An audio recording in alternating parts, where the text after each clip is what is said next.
Dear Weetabix, your Weetabuddy Buddy promotion was fucking stupid. Please stop. Sincerely, a concerned citizen. Right, that's another one out the way. Oh, hi there. You're probably here to ask why I haven't done a review in a while, right? Well, I've been doing some important work-related stuff. But I'm finished that now. So, to end the review drought, we have Gravity Rush for the PS4. Let's give it a look. Gravity Rush, or Gravity Days as it's known in Japan, is a game developed by SCE Japan and Project Siren for the PS Vita. It came out on the handheld console in 2012 and was re-released in 2016 for the PS4, which is the version I bought. The story takes place in the floating steampunk city of Hexville, where our main character wakes up to find she has no memory of who she is, but she does seem to have adopted a cat, which she names Dusty. The cat also gives her gravity manipulation powers. Imagine flying, except in a really retarded way. You hover, you rotate yourself to face the direction you want to move in, and you fall in that direction. You also pick up anything or anyone that happens to be around you, which resulted in me sending poor innocents hurtling to their deaths on many, many occasions. So our scantily dressed hero crosses paths with a bumbling police officer named Sid, who gives her the name Cat because of her cat. I mean, she also lives in a sewer, but then I guess Rat isn't a very attractive name. Apologies to anyone who's actually called Rat, your parents have a lot to answer for. Anyway, Cat decides to take it upon herself to help out those who need her, defeating these mysterious creatures called Nevi who take many weird and wonderful forms, every single one of which looks ridiculous. It turns out that Hexville has been broken up by gravity storms, and it's Cat's job to venture into the Netherworld, or Rift Planes I think they call them, and reunite the parts of the city by solving puzzles and defeating the boss monsters in the area. Along the way, she crosses paths with another gravity shifter called Raven, who... Oh god.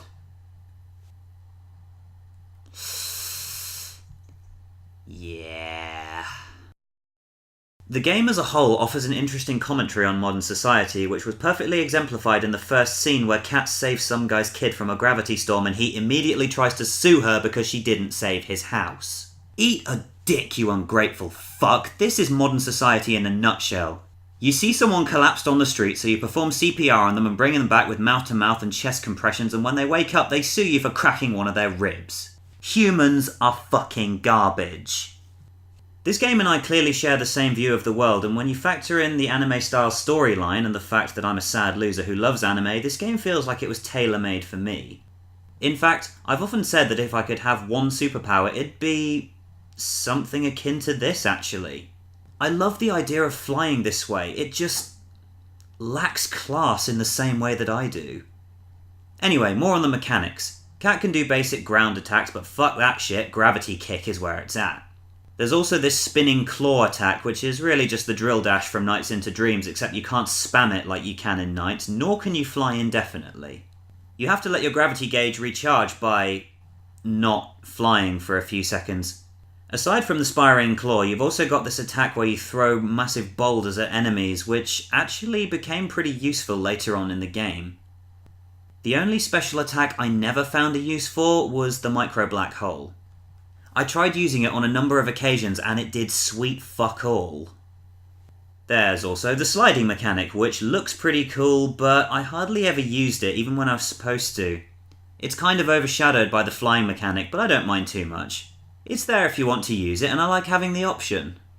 Now, let's talk about the precious gems. These things are everywhere, and you'll find yourself going out of your way to explore and collect them because you need them to upgrade your gravity powers. They're also the main source of fuel in the city, and you can donate some to help get old machines up and running, which unlocks challenge missions in which you can earn more gems. This game turned me into an absolute gem whore, and even when I had an objective I needed to complete, I was constantly stopping to collect every gem I could find. As an upgrade system, I like it. It's simple, and it gives me the option to pour my experience into what I want. For me, the gravity gauge was priority numero uno because the longer I could fly for, the more fun I could have. That's the main thing this game has going for it. There were very few moments where I felt like I wasn't having fun, and when I consider some of the other games that I've played and really enjoyed which pulled me out of what I was doing to do something mundane and boring, I really rate Gravity Rush for not killing the pacing. For the most part. The game does go full on Assassin's Creed Revelations for one sequence and disappears up its own arse for a while, but while I really didn't enjoy these little abstract block puzzles, the game only made me suffer through this once. But surely there must be something else I can complain about. Maybe Kat's a dull character with no personality and shit dress sense, right? Well, no actually. Kat is really quite likeable. She's a bit naive at the start of the game, but she's definitely no idiot, and she's got a heart of gold. She's also quite fiery, and when she wants to be, really sarcastic, which really fleshes out her character. I particularly liked one mission where I had to go collect pieces of a manuscript that had blown away, but Kat also comes across what appears to be some kind of erotic novel which she really starts getting into. It gets to a point where she's actually disappointed when the next page she picks up is what she's supposed to be looking for and not the supposed erotic novel. Turns out it's not an erotic novel at all, I guess this being a children's game and all that, but I'm glad they threw that in there. Her costume is a little on the strange side considering how everyone else seems to dress somewhat normally, plus fighting in those heels must be a fucking nightmare, but it's not like I have a problem with what she wears. I'll be honest, when I first saw the box art for a Gravity Rush game, I think it was Gravity Rush 2, I remember thinking, oh, here we go. Another game franchise using sex to sell what's probably a crap game for full price. Well, I have been wrong about this sort of thing before, and this was definitely one of those times. I was wrong. Don't judge a game by its box art. So, I drew a comparison to Knights earlier. Thing is, this game is exactly what I was hoping for when I talked about them making Knights 3D in my Journey of Dreams review. I'd even go so far as to say that this game is as good as Knights into Dreams, which is pretty amazing considering it's one of my favourite games ever. Oh, come on, there must be something to rip on. The soundtrack? No, it's great. I suppose this game does have the occasional invisible wall problem and Kat can't seem to use ladders properly, but who cares? She can fly, she doesn't need ladders. One thing I'll mention is that levelling up your gravity powers to the maximum makes a once seemingly huge game world seem really small. Again, not something I'm complaining about, after all this game was originally developed for a handheld, but it's just something I noticed towards the end. Usually when I play a game with lots of potential for dicking around, I get sidetracked and no longer want to do the main missions anymore and lose interest with the game entirely. I didn't find this with Gravity Rush because the dicking around was not only good fun, but it had a purpose. Gem collecting, which as I mentioned earlier, is really important. There were these little power-ups that restored your gravity gauge, and in some areas they were so densely populated that I assume one could get through most areas without upgrading a single attribute, but that's necessary because once you get to the rift planes, which by the way you get to by having some creepy old man flash you can't go back until you've completed the mission. I guess there could be a bit more on the costume customization, but that's just aesthetic. I'm not the kind of person to care about graphics as long as the game looks half decent, which Gravity Rush does. That's it, I give up. I just can't be mean to this game, it's... Hang on a sec. I've got something.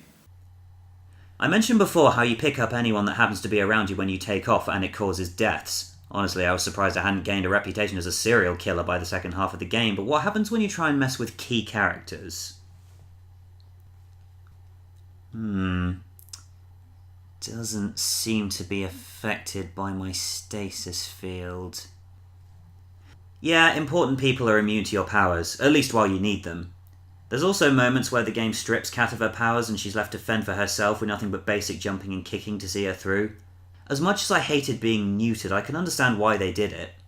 What I can't understand is how Kat can survive ridiculous falls with not so much as a scratch when she's in her disempowered state.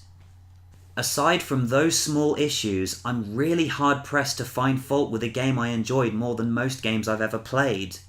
I did really love one bit where a kid asks Kat if she's a gravity shifter and she flat out denies it despite having just fallen out of the sky seconds before. That's it. That's every nitpick I have about this game, so how badly have these things impacted the score? Gravity Rush gets a 91, the highest score I've ever given a game and a score I hope never to have to give out again. Honestly, if I'd have known it was going to be this good, I wouldn't have reviewed it. No one wants to hear me being a drooling fanboy. Will I play it again? That's not even something up for debate. I'll definitely play it again, but for now, all I want to do is play Gravity Rush 2, not just because I want to find out more about Kat's backstory, but I want to see where they go from here. So let's make this a 2 for 1. Join me next time when I'll be reviewing Gravity Rush 2 for the PS4. I'll see you there.